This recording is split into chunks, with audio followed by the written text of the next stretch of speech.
Well, it is a dark age, an age of darkness in the American academy. According to research by the Foundation for Individual Rights in Education, called FIRE, hundreds of colleges around this country have policies encouraging students to report any offensive speech or other crime think they overhear from their classmates.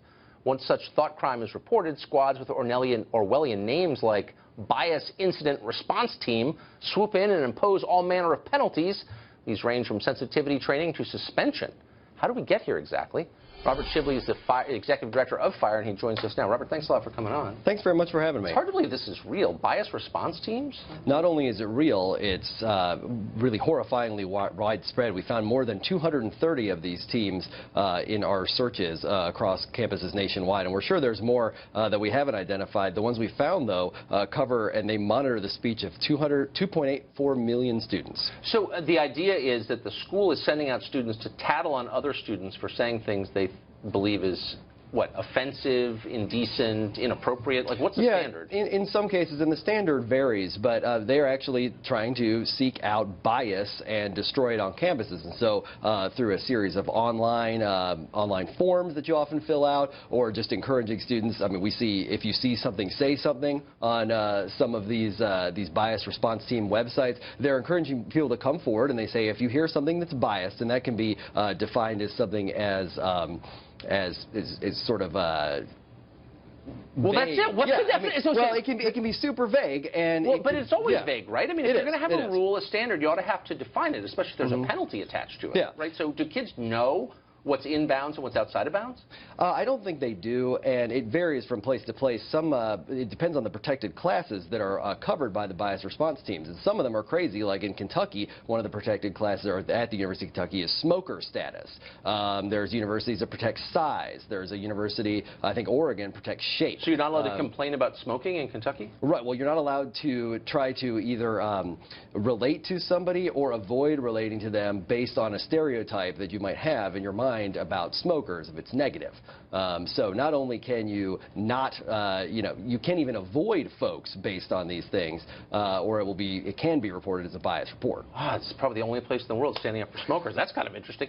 But is there a list somewhere? Is there like a Bible of bias? Like, where do you go to find out what the rules are? Well, FIRE has put out this bias response teams report, and so if you're at one of the schools there, you can look, and we've tabulated that on our website, thefire.org. But frankly, for most students, they're going to have to search around for bias response team or something like that on their website and find out what they can be reported for. And I think one of the really little known or little appreciated facts about this is that effectively these are all going into a big database, generally controlled by the government. 42% of these bias response teams include police departments. And so, for instance, at Dartmouth, if you go to their bias response form and you can anonymously put something in, that goes straight to the judicial affairs folks and the police. This is like the Cultural Revolution, really, the search for kulaks.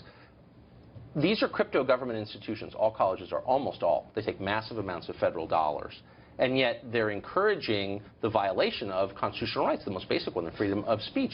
Where's the Justice Department in this? Where's the Civil Rights Division? Shouldn't they be swooping in and protecting kids from having their rights taken away? Well, one of the oddities of federal law is that it actually doesn't cover First Amendment violations, while laws like Title VI and Title IX, which have to do with racial and sexual discrimination, those are enforced through the potential loss of federal funding. The First Amendment and free speech is not among those laws. Huh. So what would it take to make it among those laws? It would most likely take congressional action to do that. So it would be pretty simple, right? It would just say the First Amendment applies to everyone in the, as if we needed a reminder of that. But I think the complicated part would be determining when they've gone too far for the First Amendment. Obviously, FIRE does that on our website, but you wouldn't want to just take FIRE's word for it. There'd have to be some mechanism for determining, you know what, this time, you're not following the First Amendment. But I guess my last question is, apart from FIRE, who's there to help kids whose freedom of speech is being abridged by the schools they go to?